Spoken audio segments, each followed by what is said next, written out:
This is Regis Prograis, and you're tuning into True School Sports. It's personal between me and you, and I'm going to do you some serious harm, you big stiff idiot. The Untouchable True School Sports Empire proudly presents Something the Boxing Games are Missing. Hey, what's going on? It's your boy BT, and I came here to talk some boxing with the thousands of True School Sports subscribers. Now, we got a great fight coming up, very, very soon, and I'm very excited about it. I feel like any self-respecting hardcore boxing fan should be excited for this fight because it features two of the best 140-pounders in the world fighting for the vacant WBC super lightweight title. Now, we got one guy who's been a former champ in, Rougarou, the fighting pride of New Orleans, Louisiana, Regis Prograis, taking on Jose Zepeda, So it's a good fight. I like this fight a lot.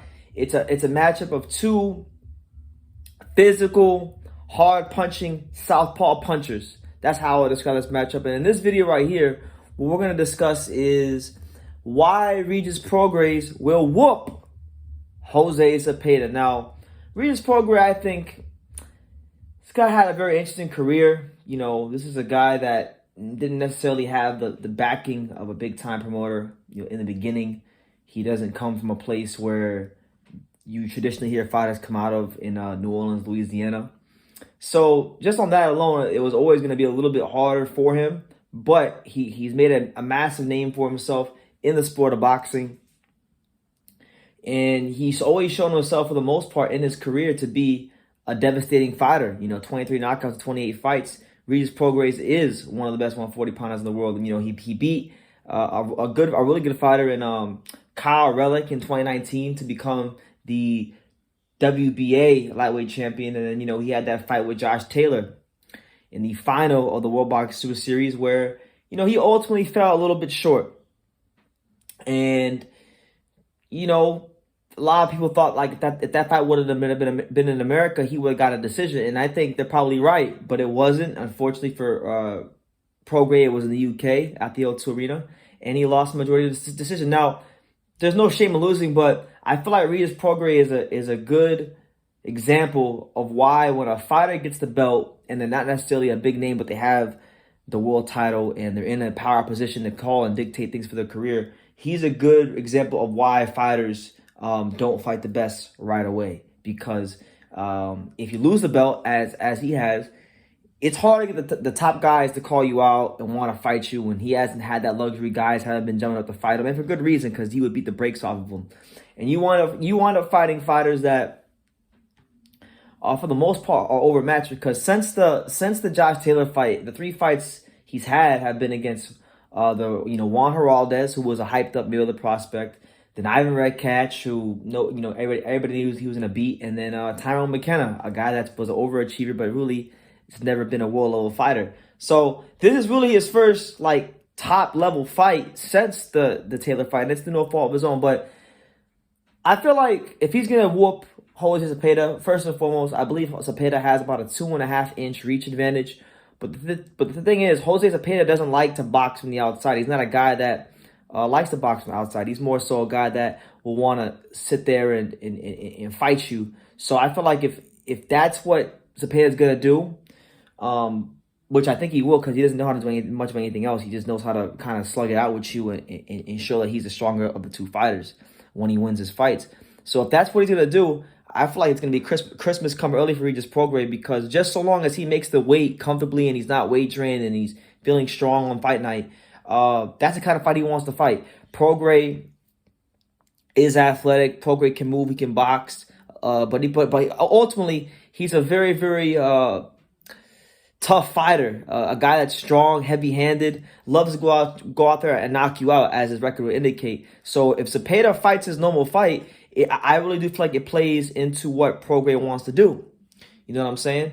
Zepeda also, from his side of things, he did have that incident at the gym recently where he was given a citation, and he has had, admittedly by himself, issues with his mindset. Sometimes he said he doesn't believe in himself. Sometimes he feels like maybe he's not his best.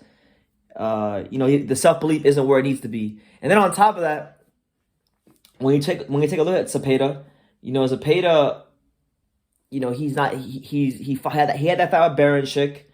He had, I would say I wouldn't say an incredibly tough out Hank Lundy, but it was a Lundy games it's all around. Then he knocked the Jose Vargas. So, I just feel like look with Zepeda, he's a guy that's gotten in a lot of rounds with like Kendall Castaneda and Jose Pedraza. But that Baranchik fight, I'm led to believe that fight may have took something out of him, the same way it took a lot out of Baranchik, because look at how shot Baranchik looked in the Montana Love fight, and we haven't heard from him since. So that's my question for Zepeda. To me, this is the first guy that really poses a real threat so far as punching power is concerned. Because all respect to Hank Lundy, I'm a Hank Lundy fan, but Hank Lundy is past it, and Hank Lundy was never a big puncher even in his prime. The 140 is not even his real weight class. Jose Vargas, feather-fisted fighter, and the fight didn't last very long. So I really do feel like this Regis Prograis is probably the first fighter that Zepeda's fought that really will ask some serious questions of him. And then the question becomes, from the Zepeda side of things, is he mentally strong enough to deal with that? Because when I look at Prograis, he may have fallen short against Josh Taylor, but one thing about Prograis I've never had to question in any of his fights is his mental toughness, his mental fortitude, and his ability to grind things out and really impose his will on the fight. Like even in defeat, I think he had an admirable defeat against Josh Taylor. Even in defeat on paper, he still gave Josh Taylor's eyes look like they're about to explode after the fight and the next day. So you don't just get in and get out the ring of Regis Prograis without taking some serious punishment. So I just feel like the reason why Prograis will whoop Zepeda if he's going to win this fight is going to be because, one, Zepeda's style meshes very well what he likes to do. He's a heavy-handed power punching guy. And two, he's just, I would say, the mentally stronger of the two fighters. So these are my reasons going into the fight why I think Prograis can whoop Jose Zepeda. And I'll go on record and say right now, I think Prograis will beat Zepeda, but it's going to be a great fight.